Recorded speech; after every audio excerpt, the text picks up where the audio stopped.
Bienvenidos a esta entrevista, a esta conversación en Litoral Press en TV. Los abusos, los diferentes tipos de abusos que han estado en las noticias últimamente, el abuso sexual, el abuso de poder, el abuso de autoridad, pueden ser prevenidos, pueden ser detectados antes. Ese es el trabajo que realiza la Fundación para la Confianza, que el día de hoy dirige José Andrés Murillo, y es por eso que lo hemos invitado para entender el trabajo formativo que están haciendo ya hace bastantes años, cómo nació, qué es lo que hacen el día de hoy y sobre todo cuál es el futuro, cómo se proyectan.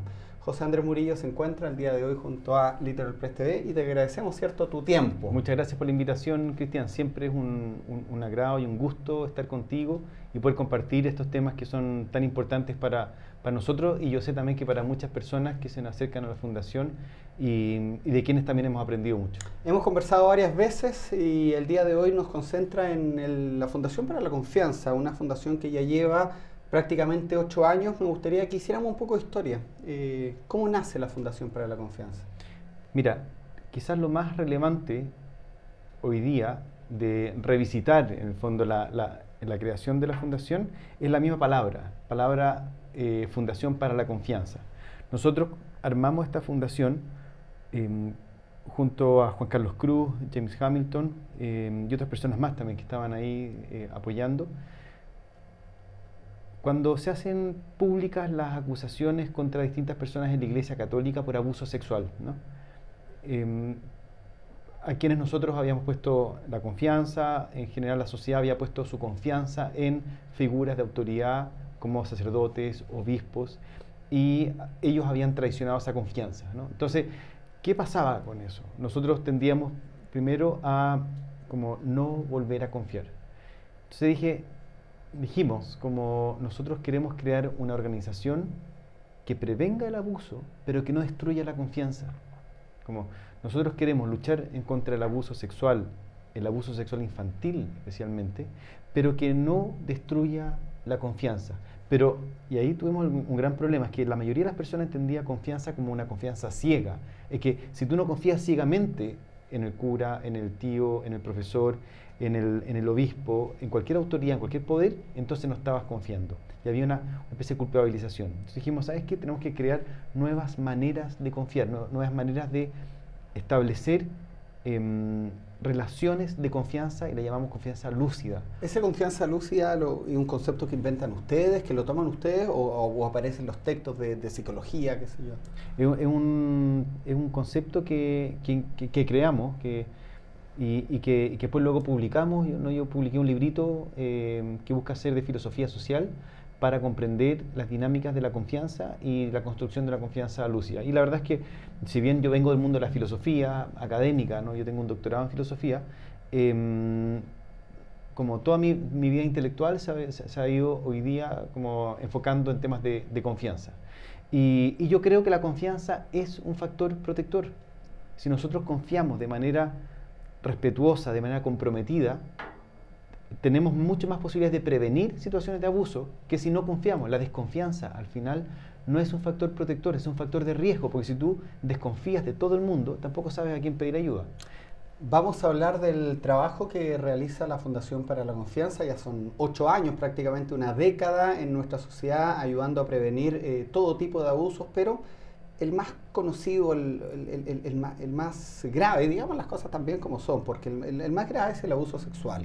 Es un tremendo tema que ustedes han trabajado en prevenir. Y yo no sé, José Andrés, pero tú tuviste hace poco también un viaje a Roma, conversaste con la máxima autoridad de la Iglesia Católica. Yo no sé si, porque sé que no te has referido al tema, si te gustaría contar un poco lo que tú pudiste hablar con el Santo Padre Francisco en torno al abuso sexual y cómo también lo van a empezar a aplicar en esta fundación, porque me imagino que de esas líneas bajarán también al trabajo que hacen diariamente ya hace 8 años. Fue muy importante conversar con el Papa sobre el abuso sexual infantil. Lo primero que le conté fue sobre un caso que nos llegó a la Fundación y que los hemos acompañado durante mucho tiempo, en el que una familia vino, antes de irnos al viaje a Roma, vino a verme y me dijo, nosotros queremos decirte que ojalá le puedas transmitir al Papa que gracias a lo que ustedes hicieron, nuestra hija hoy día está con vida. porque si no, si hubiera sido por el referente a usted, nuestra hija se habría suicidado. Y eso para mí fue tan potente, fue tan fuerte que dije, esto tengo que... Porque obviamente yo dudaba en ir o no ir, ¿no? Porque uno no sabe para qué va estas cosas cuando además uno tenía una relación tan conflictuada con la iglesia. Y pensé, uno, en esas personas, una familia maravillosa que ha sido un ejemplo de lucha también y que nosotros solamente hemos podido prestarle un espacio. La fundación se transformó en un espacio para muchas víctimas de abuso sexual que no han tenido otro lugar donde acogerse. Y segundo, también pensé en los 200 millones de niños que a lo largo del mundo dependen del cuidado de personas de la Iglesia Católica. Ellos tienen el derecho a desarrollar su fe en lugares libres de abuso. Ellos tienen el derecho y yo tengo también el deber de fortalecer ese derecho y de exigirle a la Iglesia Católica, a través de su máxima autoridad, que puedan garantizar esos espacios. Y si bien fue con mucho respeto, con mucho cariño, pero sobre todo el respeto que merece toda persona, y más aún alguien que así nos ha invitado de esa manera, lo hablé con el Papa y le dije, nosotros somos enemigos del abuso, no somos enemigos de la Iglesia. Nosotros creemos en el derecho que tiene la gente en vivir su fe, desarrollar su fe en contextos libres de abuso. Y eso es lo más importante, me parece. ¿Cómo fue su acogida? ¿Qué te respondió luego de contarle estos casos? Mira, él estaba bastante impresionado con lo que hacíamos. Me miraba y me decía que le parecía impresionante lo que estábamos haciendo. Yo le dije que aquí era importante comprender la estructura del abuso sexual, que es decir, el abuso de poder, cuando se utiliza mal el poder.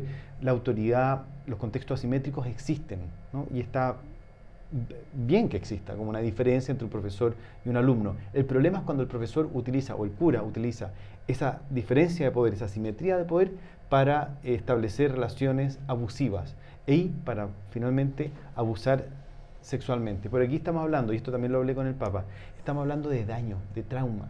Provoca mucho trauma el abuso sexual, provoca mucho sufrimiento. Y la Iglesia, y esto lo hablé con él, ojalá la Iglesia se transforme algún día en un refugio para las víctimas y no más en refugio para los abusadores. Eso es una transformación fundamental que tiene que suceder. Interesante lo que tú debes haber conversado. Sé que no han tenido la oportunidad, por lo menos en medios audiovisuales, de poder expresarlo, pero ya lo vendrás. Me imagino que muchas entrevistas también te van a haber solicitado. Yo te invité para hablar de la Fundación para la Confianza y me gustaría que siguiéramos en esa línea desde el siguiente punto, porque lo decía yo en la introducción, de algo terrible como es el abuso nace esta fundación que durante 8 años, se lo contaste tú al Papa Francisco, ha logrado inclusive salvar muchas vidas, el ejemplo de la familia. ¿Qué están haciendo hoy día? Sé que se inauguró también un observatorio. ¿Qué están haciendo hoy cuando la sociedad también entera, las mujeres, los hombres, los niños, las niñas, deciden también romper el silencio? Ahora es más fácil hablar de estos temas que hace 8 años atrás prácticamente eran un tabú. Sí, mira, lo que nosotros hacemos en la Fundación para la Confianza es, uno, es intentar crear espacios de prevención de abuso sexual infantil. ¿Se puede prevenir el abuso sexual infantil? Se puede, en muchos casos se puede, no siempre, porque a veces hay abusos intrafamiliares que a veces es prácticamente imposible prevenirlo, pero sí es posible detectarlo e intervenirlo. Y ahí, la confianza lúcida. Y ahí el rol del Estado es muy importante, o el rol de los terceros, porque ojo, cuando hay un abuso sexual no hay 2 partes, hay 3 partes. Está el agresor o la agresora, la víctima, y están todos aquellos que ven, o que debieron haber visto, que supieron, o debieron haber sabido, o que tenían todo para saber y prefirieron hacerse los ciegos, los sordos, los desentendidos. Y es a ellos los que nosotros buscamos potenciar en los colegios, en las municipalidades, en las juntas de vecinos, en el Estado, en el Sename, en todos lados. Aquellos que de alguna manera se han hecho los desentendidos debieran involucrarse y crear espacios de protección. Pero ellos, si que no cuentan con redes también de apoyo, va a ser muy difícil que actúen. La Fundación para la Confianza en esa línea trabaja con colegios, con universidades, mejorando los protocolos, porque, José Andrés, te lo digo, o sea, de repente uno dice, lo estamos haciendo perfecto, Y no están haciendo nada. Nosotros trabajamos con colegios, trabajamos con jardines infantiles también, los apoyamos en validar, primero hacemos un diagnóstico de sus protocolos y de sus sistemas, incluso de sus espacios, para que sean espacios protectores. Porque, ojo, el abuso sexual es un tema que atraviesa todo el ámbito educativo, todo el ámbito formativo, toda la relación con los niños, ¿no? Porque es una manera de comprender la afectividad, el poder, la asimetría, el cuidado, el respeto, la justicia, los derechos de los niños.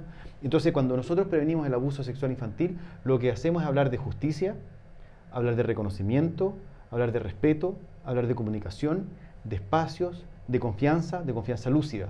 Y lo que nosotros hacemos es levantar diagnósticos, diagnósticos de sus protocolos, de sus textos, diagnósticos también de los espacios, de la arquitectura. Luego los acompañamos en un proceso de mejora de sus protocolos y de sus espacios y de sus sistemas en general.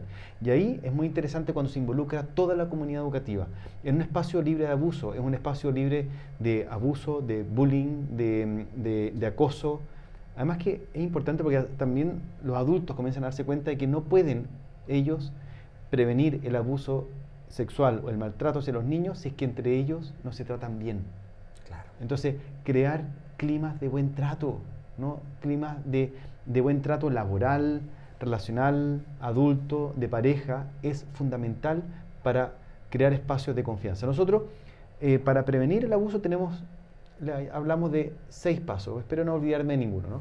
Porque siempre cuando uno dice, voy a decir 6 pasos, se le olvida uno. Mi abuelo decía, nunca numerar. ¿Sí? Pero los pasos son los siguientes, si queremos prevenir el abuso sexual.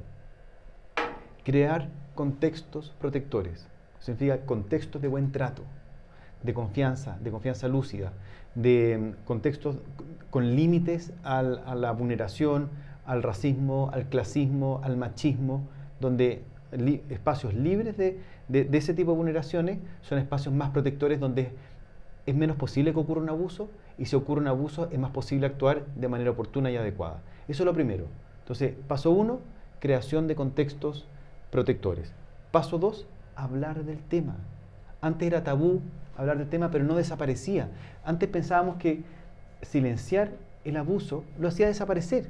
Al contrario, cuando se silencia, cuando se esconde el abuso, se fortalece. Entonces, atreverse a hablar del abuso sexual infantil permite también crear un espacio protector. Tercero, informarse, conocer estadísticas, dinámicas abusivas, informarse, leer, no solamente hablar, sino leer. Cuarto, que es una consecuencia de esto, es conocer los indicadores no solamente del abuso, sino también de los contextos maltratadores, del abuso sexual infantil, pero también de los contextos. Saber que hay indicadores que uno puede casi ir escribiendo. Nosotros tenemos toda una metodología para poder identificar contextos abusivos, ¿no? Entonces, identificar no solamente el abuso sexual, sino también los contextos abusivos. En quinto lugar, minimizar las oportunidades de ocurrencia. Por ejemplo, hay colegios donde un profesor de violín, por ejemplo, le hacía clases a las niñitas de 10 años en un subterráneo, en espacio cerrado. Uno dice, no tenemos por qué desconfiar de todos los profesores, pero resulta que en un lugar ocurrió. Y si ellos hubieran dicho, eso es un lugar de riesgo, y queremos hacer clases con las puertas abiertas, con espacios abiertos, luminosos, entonces eso no habría sucedido. Ese abuso que ocurrió, que lo vimos, no habría ocurrido. Y por último, sexto, es tener protocolos actualizados, donde se identifiquen las acciones abusivas, las reacciones necesarias, los responsables y las redes.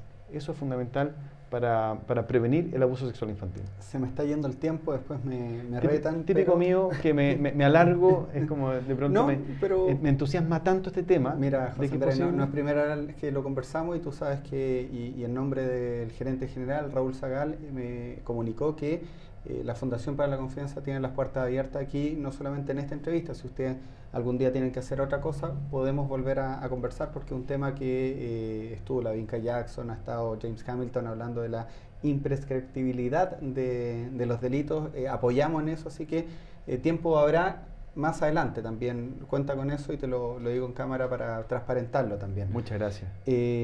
Ya finalizando la entrevista, hemos hablado de cómo surge la Fundación para la Confianza, hemos hablado un poco del presente, los protocolos.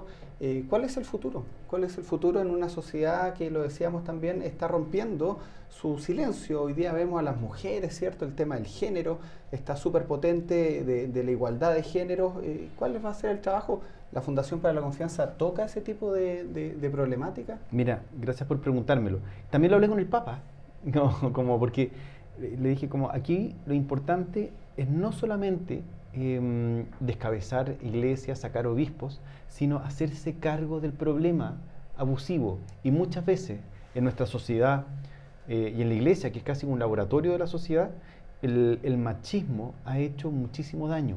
Y nosotros, y aquí no es casualidad que seamos dos hombres, además que estamos hablando de eso, pero que estamos comprometidos con... Y hay dos mujeres también en esta sala para sí, que haya equidad. Equidad, pero nosotros estamos de este lado y decir nosotros como hombres, o yo como hombre, me comprometo a crear contextos libres de machismo, libres de abuso de género, ¿no? Y en eso tenemos probablemente un trabajo que hacer con las mujeres, como que tengan... en la iglesia, por ejemplo, tienen que abrir espacios, ojalá tengan espacios mucho más preponderantes, igual que los hombres. ¿Qué te dijo? Me dijo que tenía razón, que tenía que ver cuál era ese rol, pero que tenía razón y que lo iban a hacer, no sé cuándo ni qué. Quizá pero ordenar mujeres sacerdotes. yo creo que va, o sea, de todas maneras, yo no entiendo mucho por qué no, pero bueno, quizá hay razones, hay una discusión teológica de la que no somos parte, pero probablemente sí las mujeres deben ser Pero parte. sí, donde puedes trabajar en la Fundación para la Confianza, ¿van a trabajar el tema del género? Y ahí queremos abrir y vamos a abrir muy pronto una nueva área, así como hemos abierto una área de investigación como observatorio de Sename, Observatorio Autónomo de Sename, también queremos abrir un área para prevenir el acoso sexual y la violencia de género. Un tema que van a tener noticias, ¿cierto? De aquí a muy poco, sí. Mira, están haciendo un seminario, un Nosotros diplomado. Nosotros estamos constantemente dando cursos de formación para poder difundir las herramientas que hemos ido construyendo para prevenir el abuso sexual infantil. Nosotros estamos dando ahora un diplomado en intervención estratégica para casos de abuso sexual infantil, con énfasis importante en lo jurídico y en lo comunicacional. El que quisiera saber más detalles, porque esto tengo entendido que ya comenzó. Ya comenzó, pero estaba la posibilidad también de tomarlo online. Así que si alguna persona todavía de regiones, sobre todo, porque siempre nos dicen, ¿por qué todo lo hacen en Santiago? Tienen toda la razón. Por eso, como no podemos nosotros llegar a todas las regiones, sí podemos utilizar la tecnología para poder estar presente en todas las regiones. ¿Cuál es la web? Y con eso terminamos. www.paralaconfianza.org. Vamos a poner la dirección. En caso que se quiera tomar, todavía hay tiempo. Esto dura hasta me parece que es agosto-septiembre. Perfecto. Bueno, vamos a estar atentos y cuando tengan noticias ahí como el departamento de género, ¿qué va a ser? ¿Una unidad? Sí, va a ser un área de género. Podemos también conversar de aquello, pues. Excelente. Si no nos retan los amigos de los canales regionales que en esta entrevista, porque nos alargamos. José Andrés, muchas gracias. Muchas gracias, Cristian. Gracias como siempre, por tu tiempo. Como siempre ha sido un honor estar aquí contigo y también un honor y también disculparme porque no siempre podemos estar en regiones, pero para mí es una alegría enorme poder llegar a sus casas o sus lugares de trabajo, donde sea, pero en regiones. Iquique Televisión, Antofagasta Televisión, Tema de La Serena, Vértice Televisión de Puerto Montt, Canal 2 de Chiloé, canales que emiten esta conversación y que bueno, ahí tienen también la noticia de que se puede aprender de este tema a través del Internet, que es un elemento tan fundamental el día de hoy. Muchas gracias y gracias también por confiar en nosotros en una entrevista que hoy día queríamos hablar de la Fundación para la Confianza, pero también contaste algunas cosas que tengo entendido que no habían sido públicas hasta el día de hoy. Así es. Muchas gracias, José Andrés, Gracias, y José, Cristian. gracias a ustedes también por ver y escuchar esta entrevista. Recuerden visitarnos en nuestra web y estar atentos a la repetición de esta conversación en los canales regionales que la emiten.